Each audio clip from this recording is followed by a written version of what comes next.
कि बाहर का संयोग का जो बेटा था वो तो चला गया है, वो तो मृत हो चुका है, लेकिन मेरा ज्ञान बेटा जीवित हो गया है। ज्ञान बेटा जीवित हो गया है। जो आज तक मृत सा था वो अब जागृत हो गया है। एक बार ज्ञान पुत्र जागृत हो जाए फिर कहना ही क्या है, सारे दुख तिरोहित हो जाएंगे। सारे दुख हैं ही इसीलिए क्योंकि हमारे भीतर में अज्ञान है। ज्ञान जागृत हो जाए तो सारे दुख तिरोहित हो जाए। सही ज्ञान नहीं है, सम्यक ज्ञान नहीं है, इसीलिए सम्यक ज्ञान ही एक ऐसा सारभूत जीवन में गुण है जिसके प्रकट होते ही सारे दुख खत्म हो जाते हैं। आचार्य देव कहते हैं कैसे, तो जैसे उदाहरण दिया कि जैसे सूर्य की एक किरण आती है कि रात का घना तमस भी नष्ट हो जाता है, बस उसी प्रकार से ज्ञान का, सम्यक ज्ञान का वो प्रकाश होते ही सारा मिथ्यात्व का तमस समाप्त हो जाता है। कितना अच्छा लगता है सुन करके, लेकिन हमारे भीतर में ऐसा कब हो, इसके लिए भव्य प्राणियों विचार पुरुषार्थ करो। चाहे कितनी अनाप शनाप संपत्ति हासिल कर लो, लेकिन उससे सच्चा सुख नहीं है, उससे आनंद नहीं है, बल्कि और दुख है। जितनी सुविधाएं बढ़ती हैं उतनी उतनी दुविधाएं बढ़ती हैं, जितनी सुख की सामग्री बढ़ती है उतनी ही उलझनें बढ़ती हैं।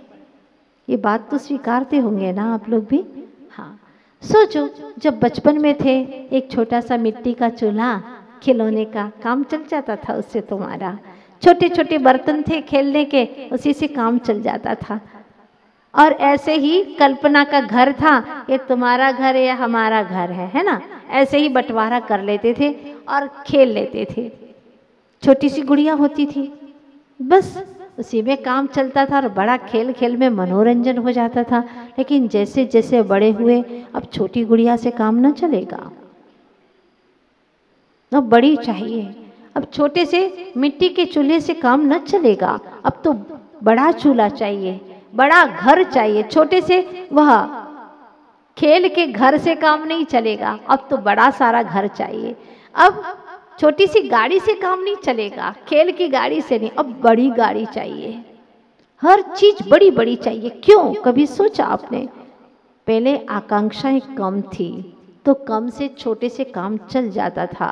अब आकांक्षाओं का इतना घना विस्तार हो गया कि अब छोटे से काम नहीं चल सकता। अब तो एक नहीं दो चाहिए, दो हो गई तो चार चाहिए, चार चाहिए तो आठ, चार मिल गई तो आठ चाहिए, और की वृद्धि होती है। और ये अज्ञानता से मानता है कम में नो कम मम्मिया अहम इधि अहकम च कम्मणो कम्मम, कर्म और नो कर्म में यह मैं हूँ, इधि अहम यह मैं हूँ, अहकम च कम्मणो कम्मम, और ये कर्म और नो कर्म मेरे हैं। कई बार ये जीव उद्विग्न हो जाता है तो कहता है अरे मैंने कर्म ही ऐसे किए थे, मेरे ही कर्म उदय में आ रहे हैं। बस ये सोच करके ठल्ला बन करके बैठ जाता है। अरे तेरे कर्म उदय में आ रहे हैं तो अब अच्छा भाव तो कर, वर्तमान को अच्छा बना, ताकि ये जो कर्म आ रहे हैं उदय में वह आए और निकल जाए। कर्म उदय में आए और निकल जाए, तेरे मन में कोई हलचल ना आए, तब तो जिंदगी जीने की सार्थकता है। कहते हैं ना, जब जिंदगी हंसाए तो समझना कि अच्छे कर्मों का फल है, और जब जिंदगी रुलाए तो समझना कि सत्कर्म करने का समय आ गया है। जब जिंदगी रुलाए, जब कर्मों का ऐसा उदय आए, संभल जाना और सोच लेना कि अब अच्छे कर्म करने का समय आ गया है। जिंदगी में हमेशा हर क्षण एक जैसा नहीं होता, लेकिन जब कर्मों के भरोसे ही बैठा हुआ है तो आचार्य कहते हैं द्रव्य कर्म से भाव कर्म और भाव कर्म से द्रव्य कर्म, ये सिलसिला चलता रहेगा। द्रव्य कर्म का उदय हुआ और भाव कर्म हुए, अर्थात राग द्वेष आदि भाव हुए, और जैसे भाव हुए तदनुरूप द्रव्य कर्मों का बंध हुआ, और फिर द्रव्य कर्म का बंध हुआ, फिर उनका उदय हुआ। तो द्रव्य कर्म से भाव कर्म और भाव कर्म से द्रव्य कर्म, ये सिलसिला तो हमेशा चलता रहेगा। तो क्या करोगे? बड़ी सिटी है, मेट्रो है, मान लीजिए यहां से भी वाहन आ रहे, यहां से भी वाहन आ रहे, आना जाना लगातार चल रहा है और आपको सड़क पार करनी है, रोड क्रॉस करना, क्या करोगे? प्रतीक्षा करोगे ना कि उसी वाहनों में ही चपेट में चले जाओगे, पार ही नहीं पहुंच पाओगे। एक लाइट चलती है, कौन सी? Red light. हाँ, तो उस वक्त क्या होता है, सारे वाहन कुछ समय के लिए रुक जाते हैं और जैसे रुके तो आपने सड़क पार कर दी, बस। बहुत अच्छा उदाहरण है। द्रव्य कर्म से भाव कर्म और भाव कर्म से द्रव्य कर्म, ये सिलसिला कब से चला आ रहा है? अनादि संबंधे च तत्वार्थ सूत्र।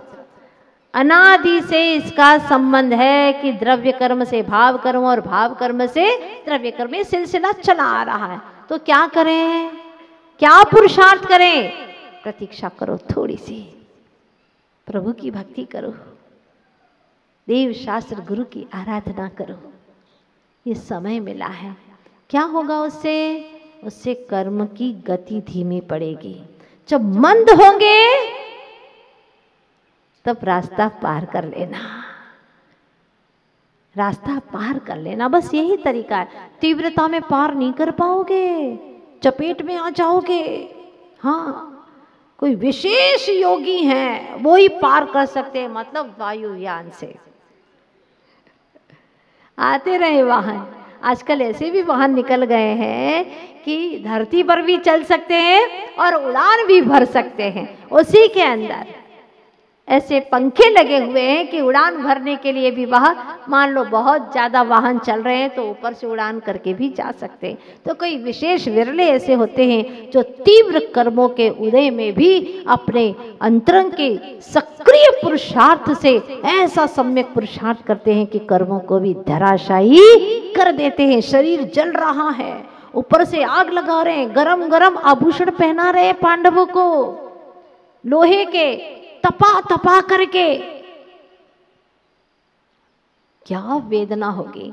लेकिन उस भयंकर तीव्र पाप कर्म के उदय में भी अंतरंग आत्म तत्व की भेद ज्ञान से संवेदना चल रही है, आत्म तत्व का संवेदन कर रहे हैं। बाहर से शरीर जल रहा है और भीतर से कर्मों को खटाखट जला रहे हैं। धन्य है प्रभु उनके ऐसे अंतरंग पुरुषार्थ को। ऐसा पुरुषार्थ जागृत करने के लिए ही तो हम सत्संग करते हैं, ऐसा पुरुषार्थ जागृत करने के लिए ही तो हम स्वाध्याय करते हैं, इसी के लिए तो पूजा करते हैं कि प्रभु आप जैसे हम भी हो जाएं, आपके मार्ग का हम अनुसरण कर सके प्रभु। इसी के लिए सब कुछ किया जा रहा है, लेकिन सम्यक दिशा में पहल नहीं हो रही है। सही दिशा में पहल न होने की वजह से हमारा पुरुषार्थ जागृत नहीं होता और छोटी छोटी बातों में बिनक जाते हैं। जरा सी कुछ बात हुई और वहीं पर ही कर्म के उदय की चपेट में आ जाते हैं। कर्म का उदय आया है, पूरे क्रोध के निमित्त मिले हैं, इसके बावजूद भी क्रोध न करे, या आ भी गया तो तत्काल वापस अपने आप को संभाल ले, माफ कर दे, क्षमा कर दे। इतना तो कर सकते हैं ना।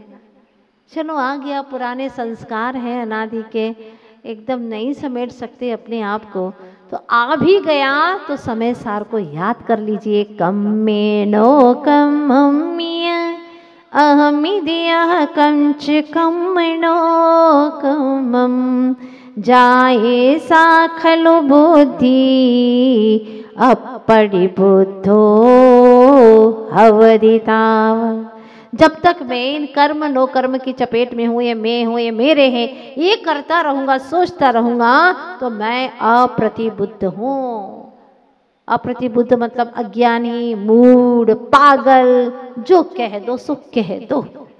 लेकिन कोई बाहर में कह दे तो मैं पागल हो तो कैसे तिल मिला जाओगे, कितना गुस्सा आएगा, हाँ, कि मैं पागल नहीं हूँ। जबकि कुंद कुंद स्वामी कह रहे हैं, एक बहुत सुलझी भाषा भी बोल रहे हैं, महान आचार्य हैं, तो कहते हैं अप्रतिबुद्ध हो, प्रतिबुद्ध नहीं हो, ज्ञानी नहीं हो, अज्ञानी हो, मूढ़ हो।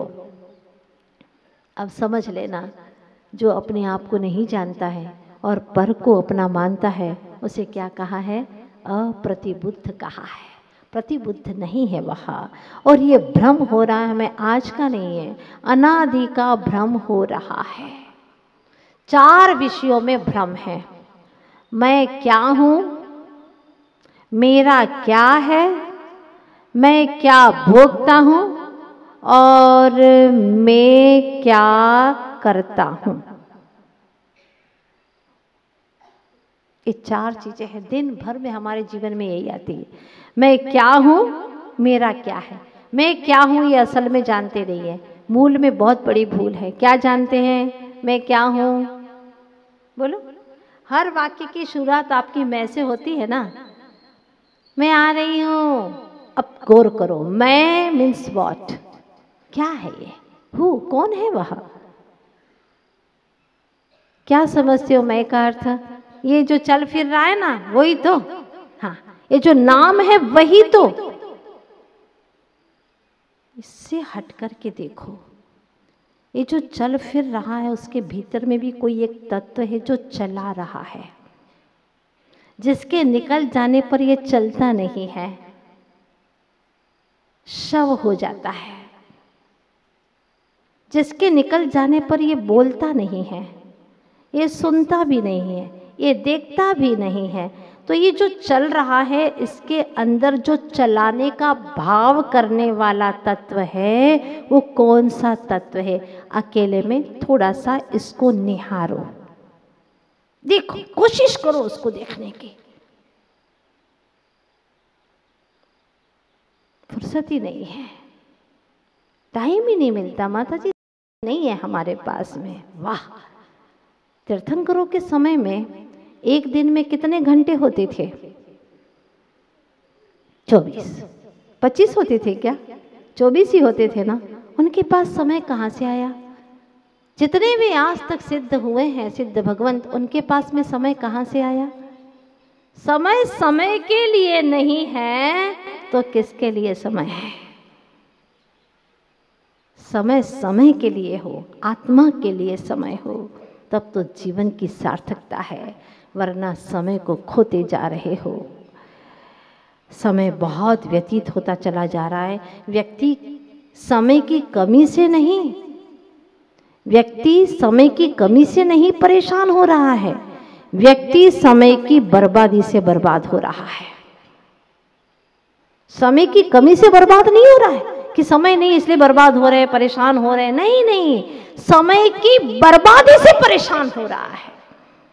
समय पर जो करना चाहिए था वो नहीं किया, इसलिए परेशान हो रहे। 24 घंटा पुद्गल के लिए दे रहे, परिवार के लिए दे रहे। और जो मैं हूं समय देने वाला है, जो समय है समय को देने वाला है, उसके लिए कोई समय नहीं। जरा सोचो, विचार करो, जो समय है सबको समय देता है, उसके लिए कोई समय नहीं। कितनी गरीब, कितने निर्धन, कितने कंजूस है हम अपने आप के लिए।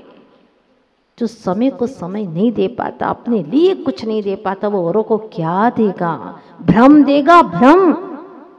जिसने निज ब्रह्म को जान लिया, वो औरों को भी ब्रह्म की कथा देगा। आचार्य गुरुवर श्री विद्यासागर जी महाराज जैसे संत, जिन्होंने ब्रह्म को जाना है, जब भी हम लोग बैठते हैं तो बस यही सारभूत बातें निकल करके आती हैं। और आज जो कुछ भी जानना हो रहा है, सब परम गुरुदेव की कृपा से हो रहा है। एक धुन लगा दी गुरुदेव ने कि ब्रह्म को जान, निश्चेतन को जान। सोते उठते बैठते खाते पीते हर क्षण बस एक ही काम करना है, ये धुन लगा दी मेरे गुरुदेव ने मुझे। इससे अद्भुत दान और क्या हो सकता है? अनमोल दान दे दिया गुरुदेव ने। परम अनंत करुणा है, कृपा है गुरुदेव की। अगर ऐसे गुरुदेव न मिलते तो इस जीवन में न जाने कहाँ भटक जाते। दुनिया की बातें सुनाने वाले तो दुनिया के लोग भरे पड़े हैं, लेकिन इस आत्म तत्व की, अंतरंग की अनसुनी कहानी को सुनाने वाले मेरे गुरुदेव हैं।